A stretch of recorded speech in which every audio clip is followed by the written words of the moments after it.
forecast with bold predictions. Graziano, give me a bold prediction for a Friday forecast. Browns draft Travis Hunter second, and then also draft Shedeur Sanders. Keeps them together, whether that means top of the second round or they trade back up into the first. I could do this with the Giants too, but I think that's my bold prediction, is those two end up on the same team in the NFL. Oh, I really like that. And I like it with the Browns because I believe that Hunter is going to go 2 ahead of Abdul-Carter. I don't have any inside knowledge of this, but that feels like the direction it is going. Mike T, would that, if you have Travis Hunter, would that be more, would you be more inclined then to favor Shedeur Sanders based upon their obvious chemistry? Absolutely, and they're really well positioned because they do have a second-round pick. Unlike Pittsburgh, they have a big need, even though they signed Joe Flacco. So Roz's idea is interesting. It's somewhat plausible. They would obviously have to thread the needle with the trade back up. Absolutely. All right, J-Mac, where do you hear this one? Tannenbaum done lost his mind. Uh-oh. Here we go. What is your Friday forecast, Mike Tannenbaum? Abdul-Carter is a New England Patriot because Shedeur Sanders goes 3 to the Giants, and now Mike Vrabel gets the best pass rusher since Micah Parsons, and it may be somewhat improbable, but you never know. What is making you say that? I mean, what feeling is giving? Where are you getting this feeling from? If John Mara says we're taking a quarterback, we're taking a quarterback at 3, 6-1 in the top 12. We're taking a quarterback. That's why we're out there for Shedeur, and we're finalizing the decision this weekend. Everything tells us that they're not taking a quarterback at 3. Mike T is sitting next to us, which makes me believe that they probably aren't going to No, take here's the thing. No, you're taking shots at Tannenbaum all day long, and I appreciate it. I'm here for that. I love Mike T. But Graziano, I mean, Tannenbaum brings up the one interesting point. I don't know this for certain. I don't know who everybody's sources are. But I'm guessing one of the people that is not talking to a lot of reporters about this is the owner, John Mara. Yeah, right. So at the end of the day, if he walks in the door and says, no, we're taking the quarterback 3, that pretty much ends the discussion, right? You would have to believe that that conversation would have happened already, right? I mean, like everybody, you only have to have 3 guys on your board, right? So for the first round. So if that's true, then why are they working out potential second-round quarterbacks? Like they're going to great lengths to get to Boulder, Colorado, and Mobile, Alabama, and Louisville, Kentucky in this 3-day stretch when they could easily be home going over their draft board. It would fit the draft, though, because we never know what's going to happen. Everybody's saying it's not going to be Shedeur, and then we get to draft night, and it absolutely is him. And it's just like, with all the work and everybody convincing himself that he's not that guy, he really is. To J-Mac's point, Greeny, if we were sitting here 1 year ago today and I said, hey, 6 quarterbacks are going in the top 12. I never would have believed it. No, if Michael Penix is going to go to Atlanta, I would have laughed at you. All right, one more. J-Mac, give me a Friday forecast, a bold prediction for the draft. With all the conversations around the quarterbacks, Jalen Milroe sneaks into the first round. The reason I say that is I feel like general managers and talent evaluators love the idea of potential, and Jalen Milroe fits that perfectly. He's a guy that you can see all the upside in the world, his size, his speed, his arm strength. There's somebody that will convince themselves, I am the guy that can turn him into the diamond in the rough. Think it happens?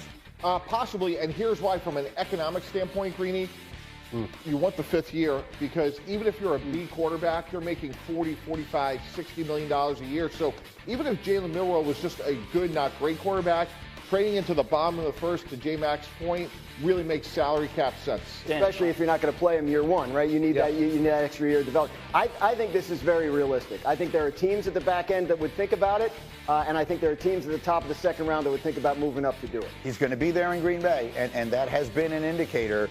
You probably don't want to be there if you're just going to sit there all night and not hear your name called. So he may have some indication. I don't have any knowledge of this, but it certainly feels like is Breeze, Rodgers, Phillip Rivers, Joe Flacco.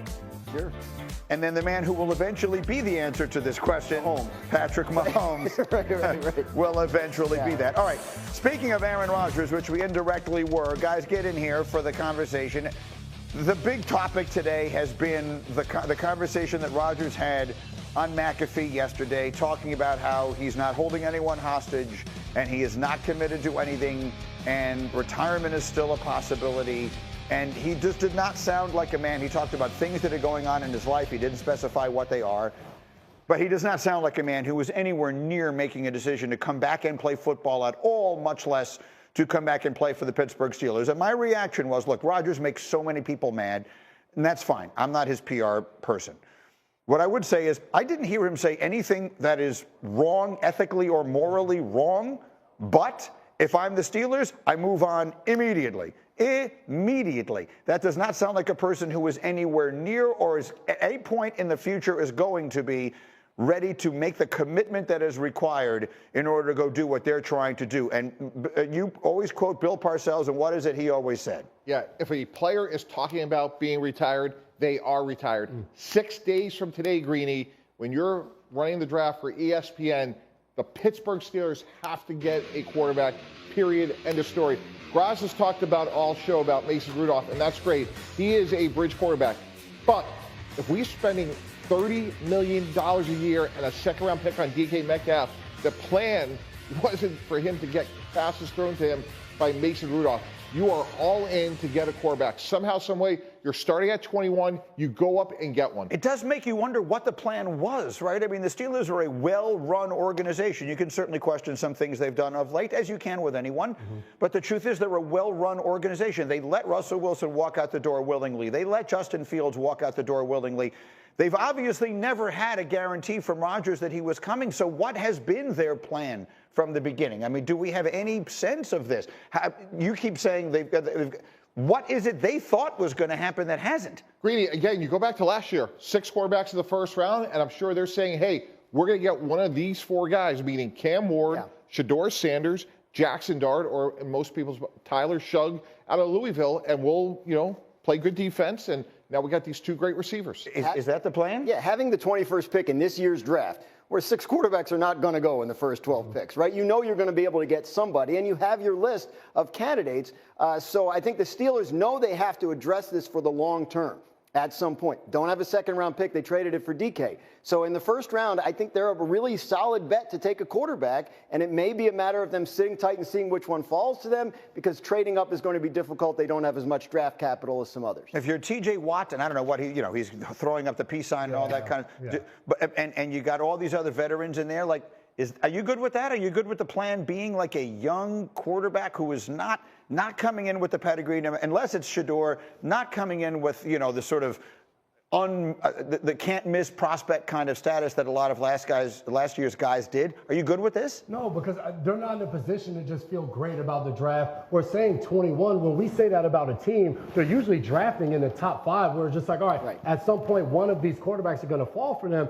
You heard Cam Hayward earlier in the offseason say, hey, a lot of our guys on defense are older players. We're in a position to win right now, and they don't have that. See, the problem is Tomlin's too good for his own good, right? Like if you need a quarterback, you want to be picking up in the top 5 or 6, and the Steelers are never bad enough to do that, so they're stuck picking in the Kenny Pickett range, which is how they got into this mess in the first place. There's something much more fundamental going on, which is if we're in the AFC North and it's Joe Burrow with those 2 great receivers and it's Lamar Jackson and that Raven offense, we have to